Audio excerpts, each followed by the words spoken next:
Hey guys, so in today's video I'm doing a wrap up for January.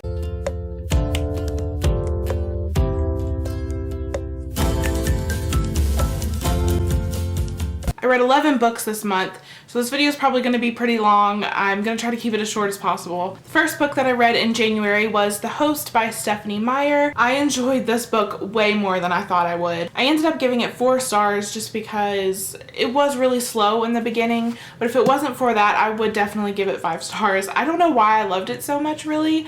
It was just a really interesting story, and I think I was expecting it to be similar to Twilight, obviously because it's by the same author, but it was nothing like that, and I actually loved the main character in this book as opposed to hating Bella. I just thought this plot was really unique and it was well done. It was well executed, so yeah, I gave it 4 stars. Next on my Kindle, I read Perfect Ruin by Lauren DeStefano. This story is about a floating city, and it's about this girl who is kind of curious about what is underneath the city because she doesn't know. Nobody in the city knows. So I'll just kind of leave it at that because I don't want to give too much away. I really enjoyed this book. I just really enjoy Lauren DeStefano's writing. The only thing about this book though was I was really loving it while I was reading it, and right after I finished the book I actually gave it 5 stars. But the more I thought about it, the more it didn't seem so amazing and it was a little bit forgettable. So I ended up changing my rating to 4 stars, but it was still really great, really enjoyable. So I definitely do recommend it. Next, I read Graceling by Kristen Kishore. I really enjoyed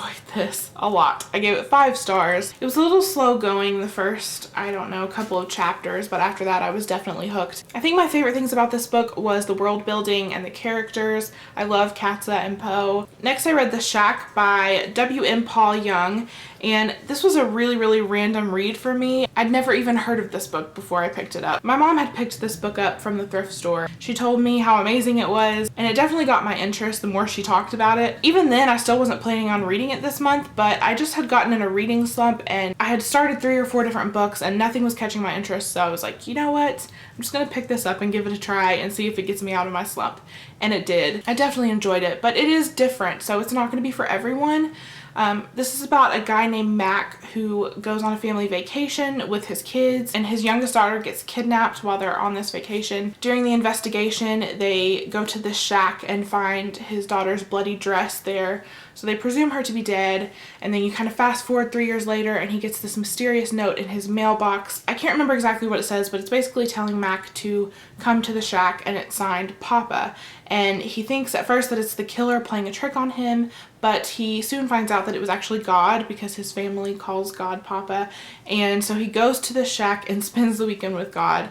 Sounds crazy, but it was really interesting and I definitely enjoyed it. And I ended up giving this 4 stars. Next, I read Unwind by Neil Shusterman. I gave this one 5 stars in the end. It was really good. This one is about a futuristic society where kids get unwound for their parts. And I really loved that in different chapters. It was from different characters' perspectives, and there was like 4 or 5 different characters that you had different perspectives from, so that was really interesting, and it didn't get confusing like I kind of thought that it would, having all those different characters' perspectives, but it didn't, and I really enjoyed it. Then I read The Mysterious Benedict Society by Trenton Lee Stewart. This is a middle grade kind of adventure. It starts out with this mysterious ad pops up in the paper asking children to take a series of tests, and it turns out that it's like the secret society looking for kids to kind of be spies. It was such a cute book. I really enjoyed this, and it was a great adventure, and the characters were very distinct, and I loved every single one of them, even Constance, who was not a nice person. I just enjoyed reading it very much, and I definitely want to continue with the series. I gave this one 4 stars. Then on my Kindle, I read Angel Fall by Susan E. This is a futuristic dystopian where in this world angels have taken over the earth, and it's not exactly a nice place to live for humans. Our main character is trying to escape to a safe place with her sister and her mom in the beginning of the book, but her sister gets taken away by an angel, so she decides to go on this adventure to save her sister, and she ends up having the company of a fallen angel. It was really good. I really liked the characters. I really liked the story. I thought it was very creative. If you like dystopian, I don't see any reason why you would not like this because it's definitely one of the better ones. I gave this one 4 stars. Then I read These Broken Stars by Amy Kaufman and Megan Spooner. First of all, I love this cover so much. I just had to say that. But anyway, this book was really great, but it was also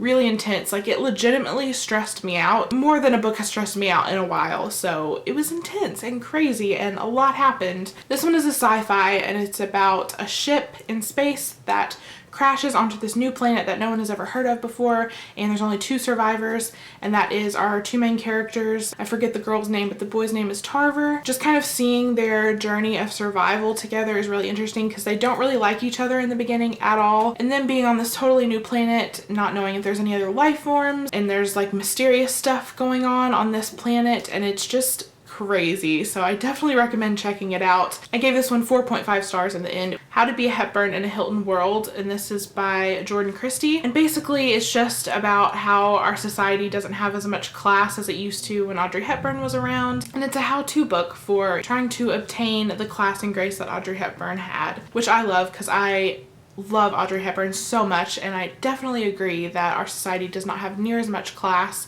and elegance as it did back then, and it really should. Like, it needs it bad. I do have to say, when I first started reading this though, I felt like there was a bit of slut shaming, which I definitely did not like, and there were certain things that she had to say that I didn't agree with, and I didn't like the way they were said mostly, but she had some really great points. I really enjoyed it, but I just couldn't give it more than 3 stars just because of the few issues I did have with it. So I do recommend it. If it sounds interesting to you, give it a try. It was fun. It was a good book. Page by Page by Laura Lee Gulledge. I'll let you see the name. This is about a teenage girl who loves to draw and sketch. She is moving to New York, and so this book is just kind of about her journey, discovering herself as an artist, but also discovering herself as a person and who she really is, and it's just really great. It's a great inspirational story. I think this would be really great for like middle schoolers or maybe people going into high school, but I'm 20 years old and I still thoroughly enjoyed it, and I love the artwork. It was absolutely beautiful, just gorgeous.